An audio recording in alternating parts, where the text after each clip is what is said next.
சாய் கிச்சனில் பன்னீர் பட்டர் மசாலா தான் செய்ய போகிறோம். அதை வந்து ஹோட்டல் ஸ்டைலில் நல்லா ரிச்சாகவும் டேஸ்ட்டாகவும் எப்படி செய்யுதுன்னு பார்க்கலாம். இது பண்ணுறதுக்கு நான் ஒரு 200 கிராம் பன்னீர் எடுத்து வச்சுருக்கேன். இதில் வந்து கொஞ்சமாக சுடு தண்ணி ஊற்றி ஊற வச்சுக்கலாம். கொஞ்சம் நேரம் சுடு தண்ணியில் இருந்துச்சுன்னா இது ரப்பர் மாதிரி இருக்காது, சாஃப்டாக இருக்கும். இது இருக்கட்டும். கடாயை சூடு பண்ணிக்கலாம். கொஞ்சமாக எண்ணெய் சேர்த்துடலாம். இப்போ எண்ணெய் சூடானதும் கொஞ்சமாக சோம்பு சேர்த்துடலாம். கூடவே கொஞ்சமாக ஜீரகம், 2 கிராம்பு, ஒரு 5-6 முந்திரி சேர்த்துக்கலாம். நல்லா நமக்கு அப்போ தான் கிரேவி வந்து திக்காக இருக்கும், டேஸ்ட்டாகவும் இருக்கும். இது எல்லாத்தையும் ஃப்ரை பண்ணிக்கலாம். இப்போ இது கூடவே 4 பச்சை மிளகாய், ஒரு 4-5 பல் பூண்டு, 2 சின்ன துண்டு இஞ்சி சேர்த்துக்கலாம். இப்போ இதையும் நல்லா வணக்கிக்கலாம். இப்போ ஒரு பெரிய வெங்காயத்தை சின்னதாக கட் பண்ணி அதையும் இதோடு சேர்த்துடலாம். 200 கிராம் பன்னீருக்கு 2 தக்காளி சேர்த்துருக்கேன், பெரிய தக்காளியாக. தக்காளி வேகிற அளவுக்கு நல்லா வதக்கிக்கலாம். தக்காளி நல்லா வெந்து வரணும். தக்காளி வந்து இந்த அளவுக்கு நல்லா சாஃப்டாக வெந்து வரணும்.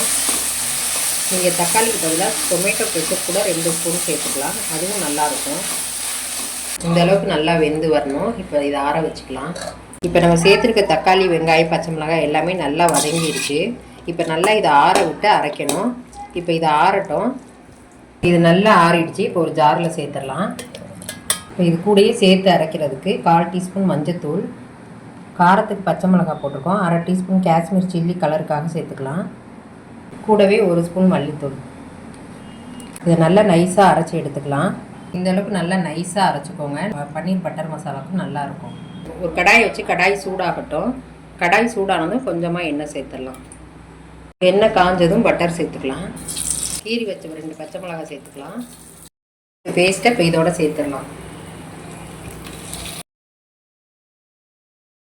ஜார்லேயே இன்னும் கொஞ்சம் தண்ணி ஊற்றி அதையும் சேர்த்துக்கலாம்.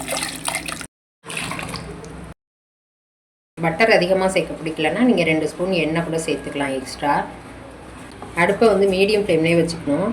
நம்ம முந்திரி சேர்த்துருக்கிறதுனால அடி பிடிக்க கூட வாய்ப்பு இருக்குது. இப்போ இதுக்கு தேவையான சால்ட்டு சேர்த்துடலாம். இப்போ இது கூட 2 ஸ்பூன் அளவுக்கு பால் சேர்த்துடலாம். கொஞ்சமாக சர்க்கரை சேர்த்துக்கலாம். உங்கள்கிட்ட ஃப்ரெஷ் க்ரீம் இருந்தால் கூட நீங்கள் சேர்த்துக்கோங்க. என்கிட்ட ஃப்ரெஷ் க்ரீம் இல்லாதனால நான் பாலும் சர்க்கரையும் சேர்த்துருக்கேன். நல்லா சூடான தண்ணி ஊற்றி ஒரு 5 நிமிஷம் ஊற வச்சு வெளியில் எடுத்து வச்சாச்சு. முந்திரிலாம் சேர்த்து அரைச்சதுனால நல்ல ஒரு திக்காக வந்துருச்சு. இது எண்ணெய் பிரிஞ்சு வரணும். மூடி போட்டு கொஞ்சம் நேரம் கொதிக்க வச்சுக்கலாம். இப்போ பாருங்கள், எண்ணெயெல்லாம் நல்லா பிரிஞ்சு வந்திருக்கு. இப்போ இந்த ஸ்டேஜில் நம்ம வந்து பன்னீர் சேர்த்துடலாம்.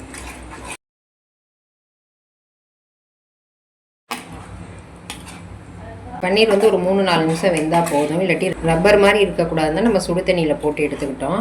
இந்த அளவுக்கு கிரேவி பதம் வந்தோடனே நம்ம இறக்கிக்கலாம். இறக்க போகிறதுக்கு முன்னாடி கொஞ்சமாக மல்லித்தலை சேர்த்துடலாம். அவ்வளோதான். இப்போ ஒரு பவுலுக்கு மாற்றிக்கலாம். சாப்பிட்றதுக்கும் ரொம்ப அருமையாக இருக்கும். பன்னீர் பட்டர் மசாலா சூப்பராக தயாராகிடுச்சு. இதை வந்து சுட சுட சப்பாத்தி நானோட வச்சு சாப்பிட்றதுக்கு அருமையாக இருக்கும். இதை நீங்களும் ட்ரை பண்ணி பாருங்கள். இந்த ரெசிபி உங்களுக்கு பிடிச்சிருந்தா லைக் பண்ணுங்கள், ஷேர் பண்ணுங்கள், கமெண்ட் பண்ணுங்கள். சாய் கிச்சனை மறக்காமல் சப்ஸ்கிரைப் பண்ணுங்கள். பாய்.